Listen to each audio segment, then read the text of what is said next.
이번 국토부의 자료 공개는 대국민 거짓말 자료 공개 쇼에 불과하다. 원희룡 장관의 사과부터 받고 현안 질의를 시작해야 된다. 그러니까 이성과 상식으로 문답을 주고받을 수 있는 그런 수준을 넘어섰고 여기에는 정치적인 목적, 왜냐하면 거짓 선동으로 그동안 여러 번 재미를 봤지 않습니까? 이번에도 이해찬, 이재명의 지시에 의해서 이게 작동되는구나. 왜 거기 김건희 여사 땅이 있다고 뭐 잘못됐니? 누가 과장에 어떻게 변경했니? 그 쓸데없는 어떤 그런 논쟁을 하루 종일 하고 있는 거예요. 특정인 게이트, 특정인 로드로 몰고 가는 그 오물이 우리 고속도로가 가야 될 길 앞에 잔뜩 쌓여 있는 상황이 됐습니다. 이거는 지금 보시다시피 간담회가 아니에요. 저는 주민인데 간담회 하신다라고 통보받은 적도 없고 주민들은 그래요. 국민의힘이든지 민주당이든지 다 필요 없어요. 지금 오셔가지고 민주당 뭐 대동 건다 이런 식으로 보면은 말씀하시는 것 자체가 저는 시간 낭비라는 생각이 들어서 또 다시 한번 좀 불쾌하거든요. 제발. 네, 한 주간의 여론 흐름 짚어보겠습니다. 배종찬 인사이트 K 소장, 이은영 휴먼앤데이터 소장 나오셨습니다. 어서 오십시오. 네, 안녕하십니까. 네, 배 소장님, 윤석열 네. 대통령 지지율이 RN서치와 갤럽에서는 소폭 상승하고 리얼미터, 에이스 리서치, 국민 리서치 그룹에서는 소폭 하락했습니다. 한 주간의 대통령 지지율 흐름 전체적으로 어떻게 보시나요? 최근 조사에서는 더 최근 실시된 조사에서는 대통령 지지율이 좀 올라갔습니다. 네. 그러니까 지난 주 초반 조사는 수혜 대응이 좀 강하게 영향을 미치면서 대통령 부정평가가 올라갔는데 최근 조사에서는 보수층들이 좀 결집하면서 대통령 지지층들이 결집하면서 조금 올라간 큰 폭은 아닙니다. 네. 큰 폭이지만 올라간 결과로 나타났습니다. 네, 이 소장님. 네. 윤석열 대통령이 김영호 통일부 장관 후보자 임명안을 제거했습니다. 네. 청문 보고서 채택은 없었잖아요. 예, 그렇습니다. 윤석열 정부 들어서 인사 논란이 있었는데 이번 인사가 대통령 지지율에는 어떤 영향을 줄까요? 일단 기본적으로 현재 대통령 지지율이 소폭 올랐다 그래도 이게 오차 범위를 감안한다면 이게 올랐다고 보기 어려운 수준이고요. 지금 그 김영호 통일부 장관의 경우는 국회에서 동의를 못 받은 상태에서 그 절차상으로 이제 그냥 대통령이 임명을 할 수밖에 없었는데 지금 그 김영호 통일부 장관 관련한 조사 나온 게 있더라고요. 적절하냐 부적절하냐. 근데 부적격 인사라는 의견이 52.7%고 적격이 24.4% 나왔습니다. 네. 지금 김영호 통일부 장관이 통일부의 인력 감축을 지금 15% 하고 그 조직을 지금 다 통폐합하겠다고 얘기를 했거든요. 그래서 지금 대통령 이제 당선돼서 1년 반이 넘었는데 이제서야 이제 통일부 조직을 바꾸고 인력을 줄이고 한다는 것 자체가 지금 중반이 다 돼가는 상황에서 좀 적절하지 않아 보이고 이런 것이 대통령 지지율에는 긍정적으로 작동하지는 않을 것 같아요. 네. 배 수장님, 네. 장마로 피해를 입은 수해 이재민들 지금 힘든 시간 보내고 있는데요. 국민 60% 가까이가 윤 대통령의 재난 대응에 50점 미만을 줬다고 하는데 재난 상황에서 정부의 역할과 지지율의 상관관계는 어떤가요? 수해 대응에 대해서 부정적 평가가 더 높게 나타났습니다. 지금 그래프로도 확인하실 수 있을 텐데 네. 수해 대응, 그러니까 재난 상황에서 정부의 역할에 대해서는 0점 이상 25점 미만, 상당히 부정적 평가죠. 높은 부정적 평가에 대한 비율이 높게 나타났고요.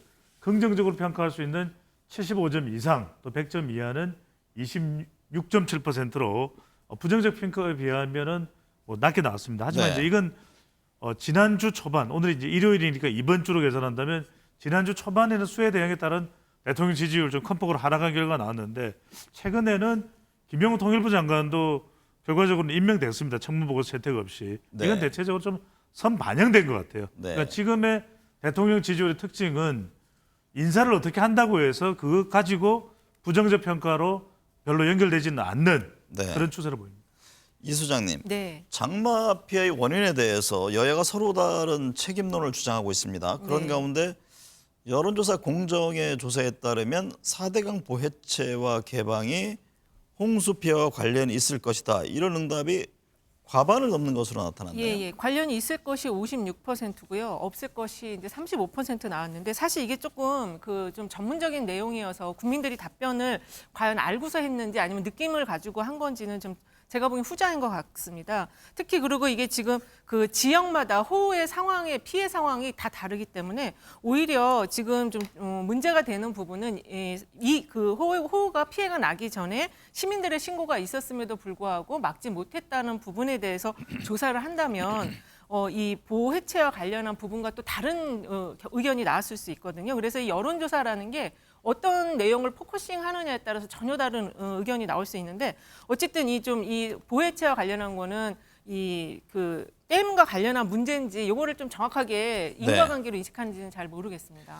이 수장님, 대통령 장모 최은순 씨가 네. 통장 잔고 증명 위조 혐의로 법정 구속된 가운데 미디어토마토 여론조사 결과 국민 10명 중 6명이 윤 대통령이 사과해야 한다고 응답했습니다. 네. 이 점은 어떻게 봐야 합니까? 이거 지금 그 대체로 이제 양평 땅 고속도로 문제와 관련해서 비슷한 여론 흐름이 나오고 있습니다. 거의 한 3.5 대 6 구조인데 이거는 지금 대통령 지지율하고도 거의 비슷한 패턴이거든요. 특히 이번에 보면은 그 대통령이 사과를 해야 된다라는 의견이 수도권에서 굉장히 높게 나왔어요. 그리고 중도층에서도 높게 나왔지만 오히려 무당파층에서 지금 높게 나와서 그 대통령이 이제 사과를 좀 검토를 할 필요가 있다. 이 정도면은 검토를 해야 되고 실제 또 그 민주당의 전 대표인 송영길 전 대표가 공직선거법 위반으로 지금 고발한 상태거든요. 그래서 네. 이런 것들을 볼 때 좀 대국민 사과는 좀 필요하다 생각이 듭니다. 배 수장님, 네. 현직 대통령의 장모가 법정 구속된 건 사상 헌정사상 초유의 일이잖아요. 그렇습니다. 네. 이를 두고 여야가 공방을 벌이면서 서로 다른 셈법을 보이고 있는데 향후 전국에는 어떤 영향을 줄까요? 뭐 여야 간에 더 대치 국면이겠죠. 네. 그러니까 더불어민주당을 비롯한 야당에서는 이런 최초 초유의 사태에 대해서 대통령이 사과해야 된다는 입장을 띄고 왜냐하면 지난 대선에서 윤석열 대통령의 또 관련 발언이 있었거든요. 장모 최은순 씨가 10원이라도 뭐 이익을 취한 게 뭐가 있느냐. 그렇다면 그걸 따져 묻겠다. 근데 이제 지금 법정 구속이 되는 그런 사태가 됐기 때문에 두 가지입니다. 하나, 이전에 역대 대통령의 사례를 보면 이런 경우에 대체적으로 가족이나 친인척 또는 측근 사태가 있으면 유감 표명을 하는데 윤석열 대통령은 안 하고 있고 네. 또 이런 대통령의 태도가 앞으로 이제 지지율이 올라갈 때 지금 당장 큰 영향이 없을지라도 중도층이나 또 MZ세대나 또 무당층 지지할 정당이 없다는 무당층 비율이 높기 때문에 이들을 더 흡수할 때는 분명히 걸림돌이 될 수 있을 겁니다. 네. 그런데 많은 우리 시청자분들이 궁금한 것은 스페셜하게 궁금한 것은 그럼 배종찬 소장이 볼 때 윤석열 대통령이 사과 표명하겠나? 저는 안 하리라고 봅니다. 네. 왜냐하면 그건 윤석열 대통령의 스타일인데 윤 대통령은 사과는 안 할 거예요. 네. 이 수장님, 네. 서울 양평 고속도로 논란도 이어지고 있는데요. 네. 원희룡 장관이 전문가 검증과 주민 의견 수렴해서 양평 고속도로를 추진하겠다고 밝혔습니다. 네. 이 서울 양평 고속도로 사업 재추진에 대한 여론은 어떻게 나타나고 있습니까? 일단 이게 여론하고 실제 이제 그 절차 그 과정을 좀 분리해서 봐야 되는데 네. 일단 백지화 자체도 그 장관이 할 수 있는 사안은 아닌데 백지화라는 그 여론의 시험대에 올려놨거든요. 그리고 다시 또 이거를 재추진하겠다라고 또 이야기를 바꿨어요. 근데 그 재추진과 관련한 여론조사가 전국 지표조사 MBS에서 7월 17일에서 19일 날 조사한 내용이 있습니다. 여기에는 그 재추진, 그 어떤 노선이든지 재추진해야 된다라는 의견이 55% 나왔고요. 의혹이 있어서 백지화해야 된다가 25% 그리고 잘 모르겠다가 20%나 나왔어요. 그래서 잘 모르겠다는 의견이 지금 상당히 많은 상황인데 이 어떤 노선이든지 재추진이라고 물어본다면 사람들은 다 그냥 일단 원래 하려고 했던 거니까 하라고 하는 의견이 나올 수가 있거든요. 근데 네. 요거를 다시 한번 원안대로 할 거냐 아니면 수정안으로 할 거냐라고 하면은 좀 달라질 수 있을 것 같고요. 그리고 사실 또 이걸 지금 양평 군민을 대상으로 조사하면 또 다른 결과가 나올 수가 있습니다. 근데 가장 중요한 거는 이 고속도로 자체가 원래 왜 만들었는지, 왜 만들려고 했는지에 따라서 여론과는 좀 다르게 국책 사업으로서의 판단을 하는 게 더 중요하다고 생각이 듭니다. 배 수장님, 네. 그 서울 양평 고속도로 종점 변경 논란에 대해서 예. 민주당이 국정조사 요구서를 제출했습니다. 국민의힘은 이재명 대표의 방탄이 목적이라고 반발하는데 만약에 이 서울 양평 고속도로 국정조사가 이뤄질 경우에 여야 득실은 어떻게 보세요? 저는 조금 엉뚱한 답변을 드려야 될 것 같아요. 네. 주민만 국민만 불행이다. 왜냐하면 국정조사가 제대로 추진이 되겠느냐. 순항이면 여당이 상당히 부담일 거예요. 왜냐하면 네. 이게 굉장히 구체적으로 사실관계가 밝혀지고 이러면은 여당으로서는 또 원희룡 장관으로서는 윤석열 대통령도 부담을 안을 수가 있는데 이게 특별하게 우리가 지금까지 이야기 전개되는 걸 보면 민주당에서도 특별한 확실한 스모킹 건이 없습니다. 이러면 국정조사를 추진한다고 하더라도 이 국회에서 의결돼서 이게 난항이 될 거예요. 그러면 난항이 되면 이게 여론이 애매해집니다. 그러니까 중도층도 그렇고 충청 쪽도, 충청은 더군다나 이번 직접적인 이해관계 지역이 아니거든요. 그럼 충청도 애매해지고 또 50대도 어느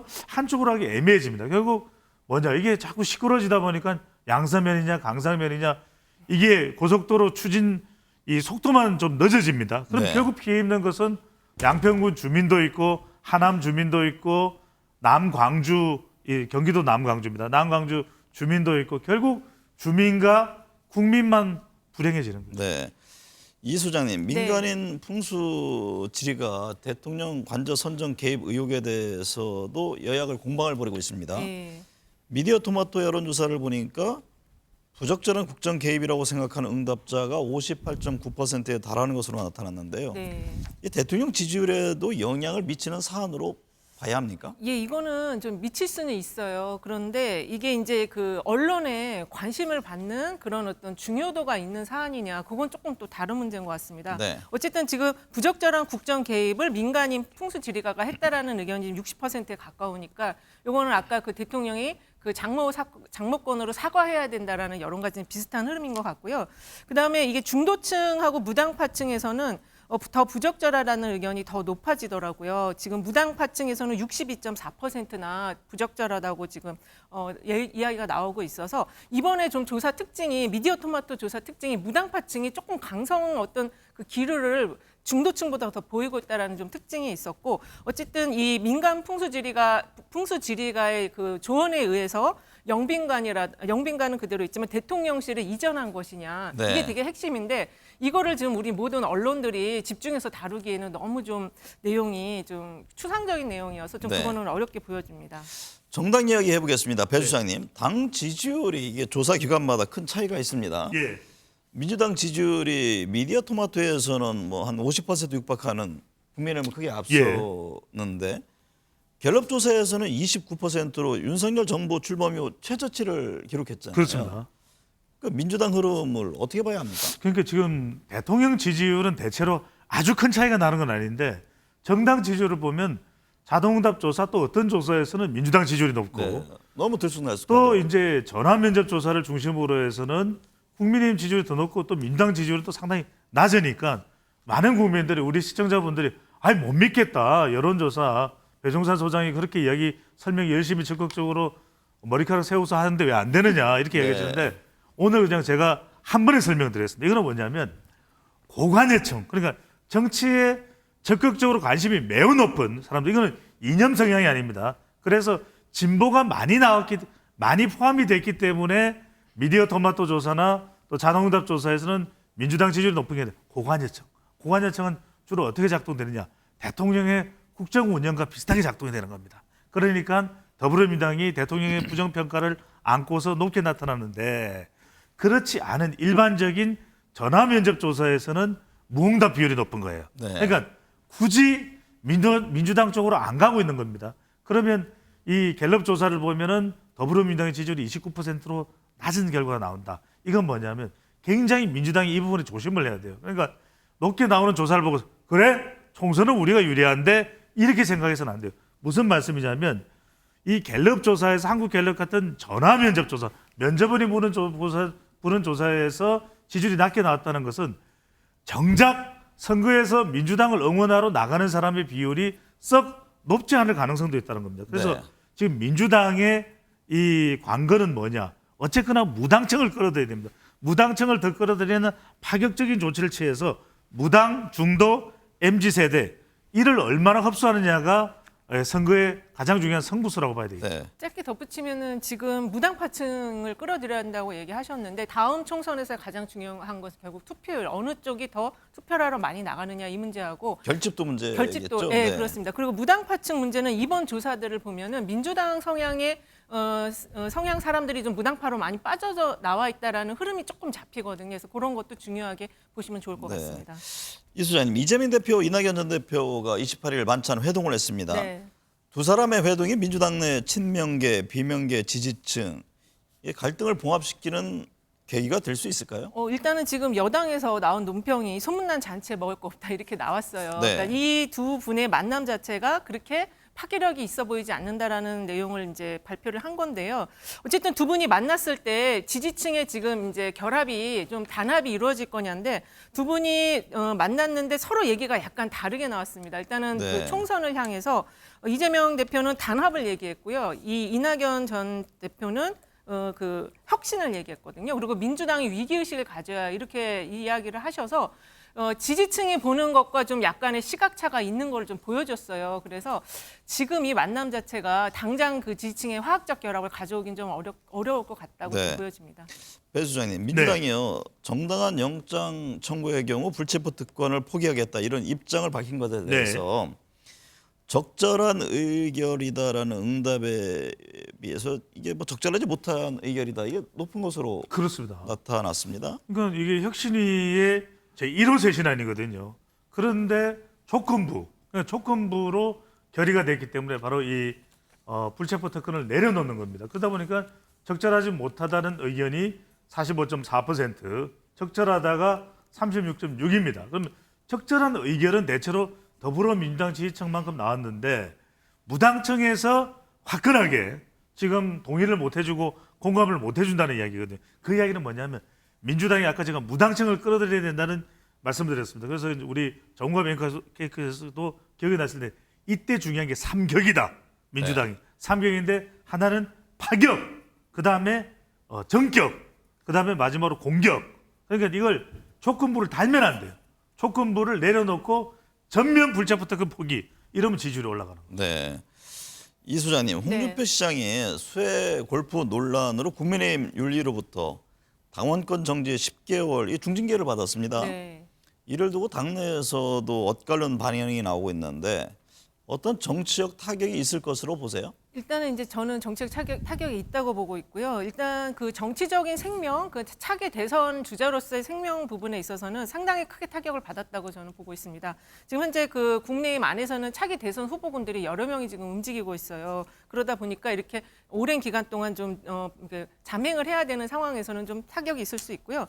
그런데 오늘 그 홍준표 그 시장이 SNS에 얘기한 거를 보면은 힘을 합쳐도 어려운 판에 나를 내치고 총선에서 좋은 결과가 나올 수 있을 것 같냐 이런 아주 가시돋친 이야기를 했거든요. 지금 홍준표 시장이 대구시장인데 대구 지역에서 그 박근혜 정부에 있었던 인사들이 출마를 할 가능성이 엿보이고 있습니다. 네. 이랬을 때 이제 홍준표 시장하고 뭔가 연계가 이루어진다면 그렇지 않아도 지금 당내에 여러 계파가 있는데 상당히 그 전체적인 선거를 이제 이끌어야 될 그 윤핵관의 입장에서는 굉장히 불편한 목소리들을 내고 있다고 말할 수 있는 것이죠. 네.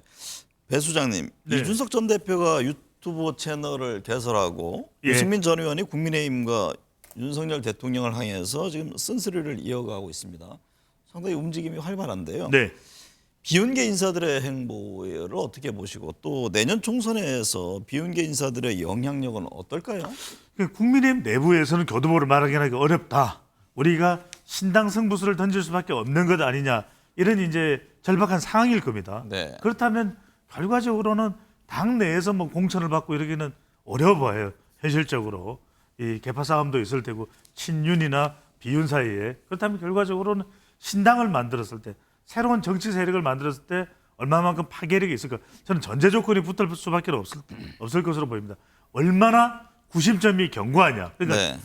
유승민 전 의원 이상의 구심점이 확보될 때 그다음에 정책은 민생, 청년, 여성에 대한 화끈한 정책이 나올 때 네. 마지막으로 후보자들은 금태섭, 양향자 이런 사람들을 다 모을 때 그러니까 이른바 친윤 범위 이상의 기존의 이 후보자들하고 양당의 후보자들하고 좀 구분될 수 있는 제3세력을 이야기하고 있는 사람들 다 끌어모을 때 후보자들로 지역구에 출마할 사람들로 또 비례대표 후보로 이렇게 모을 때는 정의당 이상의 3당 정도는 가능할 수 있다. 물론 의석수가 많지는 않을 거예요. 네. 근데 그걸 모은다면 가능한데, 그리고 정책을 민생, 여성, 청년 정말 파격적인 정책 내세울 때는 어느 정도는 가능하지 않겠냐. 네.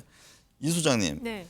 코인 투자 논란 관련해서 김남국 무소속 의원에 대한 징계안을 두고 지금 본격 심사에 들어갔는데요. 네. 여론조사를 보면 뭐 제명 권고 징계가 적절했다는 응답이 과반을 넘는 것으로 나오는데 네. 이게 징계안 심사 결과 어떻게 예상하십니까? 일단은 이게 저는 징계안을 처리하기가 좀 어렵다고 보고 있고요. 일단 네. 징계안을 처리하려면은 그 지금 그 심사자문위원회에서도 좀 과반 이상의 찬성을 받아야 되고, 그다음에 그게 또 국회 본회의 가서 거의 200명, 3분의 2 제적 의원의 3분의 2 이상의 찬성을 얻어야지 이게 이제 제적이 되는 거거든요. 제명이 되는 건데, 근데 지금 이 절차가 조금 쉽지 않아 보여요. 그리고 지금 민주당에서는 권영세 통일부 장관도 지금 같이 가상화폐 운영과 관련해서 윤리위원회에 지금 제소를 한 상황이거든요. 그래서 두 사람을 다 같이 처리하기에는 여권에서의 부담이 민주당 쪽의 부담보다 훨씬 더 크다. 그래서 논의는 하겠지만 이게 제명 처리까지 가기는 조금 어렵지 않을까. 그래서 여론하고 실제 이제 그 절차되는 과정은 조금 다른 방향으로 갈 가능성이 높다고 보고 있습니다. 배 수장님, 여야 국회의원 중 네. 11명이 가상자산을 자진 신고했습니다만 이게 유명무실하다 이런 비판이 있잖아요. 그렇습니다. 이게 왜 깔끔하게 정리가 안 됩니까? 그게 이게 왜 문제냐면은 일단은 국회의원 입장에서 이걸 해석하는 겁니다. 이래서는 안 된다. 그래서 코인은 정말 우리 국민들의 마음을 다 코인이 꼬이게 만들었잖아요. 그렇기 때문에 이건 더 큰 분노가 이어질 수 있거든요. 세 가지가 돼야 됩니다. 첫 번째는 뭐냐? 이 여론이 점점 더 악화될 겁니다. 자칫 잘못하면 국회 무용론이 나올 수 있습니다. 이렇게 되면. 그래서 첫 번째로는 독립적인 코인과 관련된 심사기관이 있어야 된다. 두 번째는 국회의원 본인만 하면 안 돼요. 국회의원 본인, 배우자, 그다음에 자녀까지 다 포함해서 경우에 따라서는 부모, 또 장모, 장인들까지 포함해서 돼야 되고, 세 번째는 이 이해충돌이 코에 걸면 코걸이, 이연령, 비연령 애매합니다. 네. 이 이해충돌과 관련된 사항을 매우 구체화하는데 여기서 중요한 건 이 부분입니다. 국회에서 이번에도 어떤 이야기 하냐면 그 관련된 상임위원회에 배치되지 않았잖아요. 이렇게 얘기를 하는데 상임위에 배치되지 않았다고 해서 이해충돌이 없습니까? 천만의 말씀, 만만의 말씀입니다. 그래서 네. 이 부분은 상임위며 무관하게 전 분야에 걸쳐서 이해충돌 될 수 있다는 걸 매우 구체화시킬 필요가 있습니다. 네. 배 수장님, 일본 네. 정부가요 방위백서를 통해서 독도 영유권 억지 주장을 지금 19년째 되풀이하고 있는데 정부는 일본 공사 대리를 조치해 즉각 철회하라고 촉구했습니다. 네. 최근에 우리 정부가 일본에 대해서 좀 전향적인 움직임을 보였잖아요. 예. 일본은 크게 변하지 않는 모습 같은데 이게 향후 한일 관계가 전국 상황에는 어떤 영향을 줄까요? 저는 이걸 만약에 윤석열 대통령이 이 독도 이슈를 집어들 때 저는 이 관계가 또 전면 악화된다고 봅니다. 그런데 네. 이번의 상황을 보면은 일본 야마모토 공사가 초치됐는데도 불구하고 잠깐 이게 표정을 여러분들 관찰해 보시면 됩니다. 자, 지금 화면에 나올 수도 있는데 아주 심각해 보이지 않아요. 네. 그 이야기는 당연히 올 것이 왔구나. 백서가 나와서니까 나를 초치했겠지. 뭐 대사가 아니라 이제 총괄 공사 야마모토 공사가 초치가 됐습니다. 그 이야기는 적어도 윤석열 대통령이 독도 이슈로 일본 이러면 우리 더 이상 이제 이야기 못해요 하는 부분을 꺼내들지는 않을 걸로 예상을 했을 것 같아요. 네. 그런데 이명박 정부 때도 이명박 전 대통령 임기 막바지에 헬기로 독도를 갑니다. 이것도 마찬가지예요. 윤석열 대통령이 언제든 꺼내들 수 있습니다. 한일 관계에서 윤 대통령이 독도를 끄집어내는 순간 독도 가지고 일본 이래 이 순간 언제든지 관계는 악화될 수 있습니다. 네. 이 수장님, 네. 일본이 후쿠시마 오염수 방류를 앞두고 있는데요. 네. 경남 도민들을 대상으로 한 여론조사를 보니까 응답자의 58.6%가 오염수 방류 시 수산물 소비를 줄이겠다고 밝혔는데 네.